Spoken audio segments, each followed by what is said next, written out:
I won my first storytelling contest when I was 12. Wow. Granted, I grew up in a fairly small town, so the competition was not tremendous, but I still won.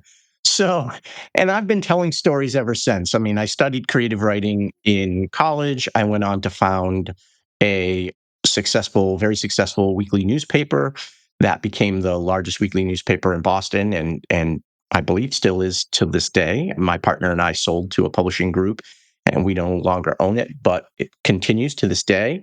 And I went on after that to work for a lot of politicians, for government agencies, and then eventually for, a national marketing and advertising group, and just constantly telling stories. Telling the stories of the people that I was working with, or working with and working for, whether those stories be again a politician and the good work that he or she was doing, a company and the products that they were coming out with, and the stories behind that, the employees that were working there, the multi-generational story of the business, whatever. There's so many stories in the world, in our lives. And, we often don't make proper use of them. And that's what I like doing. I love hearing stories. I love telling stories. And I really love helping people tell their stories, um, whether they're struggling to just plain old tell the story, or whether they are telling the story, but they know that they're just not telling it quite as well as they could be. I love doing that too. When you finally kind of make that last little tweak, and all of a sudden it becomes much more powerful, and the person whose story it is, the storyteller themselves, can really feel it and be more confident in it, and see the results of the work. Um, you know, it's not it's not helping children with cystic fibrosis, which is an episode of yours that I just recently listened to, but it brings me a lot of joy nonetheless.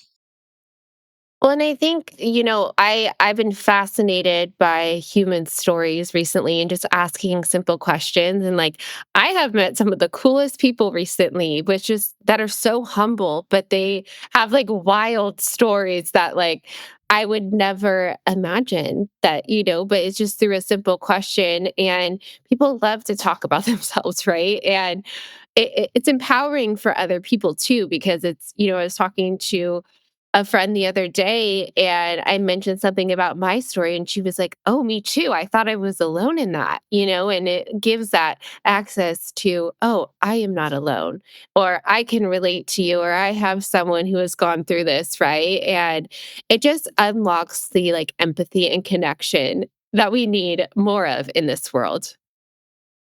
I mean, grew up we grew up as individuals immersed in story. I mean, what do you do with your young ones? You read them stories. I mean, people are reading and singing to their children in the womb, right? And then they're born, and you're reading them you got your board books, and you're reading them bedtime stories, and you're right. I mean, and kids are always begging for another story. They're wanting to tell you their stories. They're making up their stories with their imaginary friends and telling you the stories about that, telling their imaginary friend stories. We, as a people, as a species, are obsessed with stories, and we evolved that way. It helped us to bond our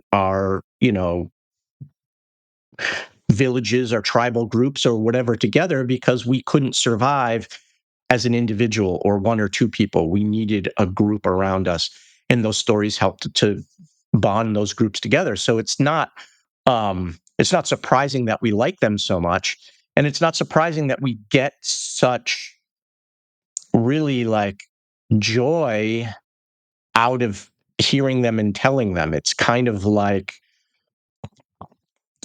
on a subconscious level, on brain chemical level, stories fire off all kinds of neurons and cause all kinds of dopamine hits and things.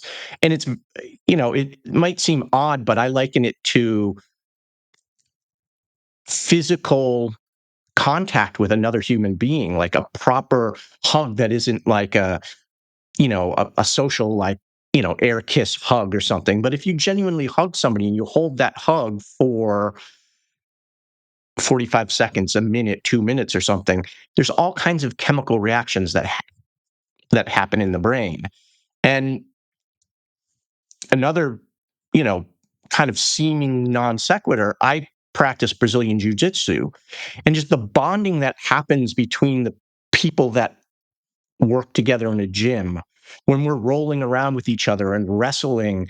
And it's competitive, but it's fun. We're all there to learn from each other and have fun. And there's a different type of bonding that happens, you know, scientific studies can explain it, but there's different reactions that happen when you touch people skin to skin and you interact with people on a physical level. And when you interact with people on a story level, it's a very similar thing. There is a connection that's made that is very different than other types of connections that you can, you know, a quick hit on social media is nice, but it doesn't do the same thing as a properly told story that really activates all the right parts of the brain.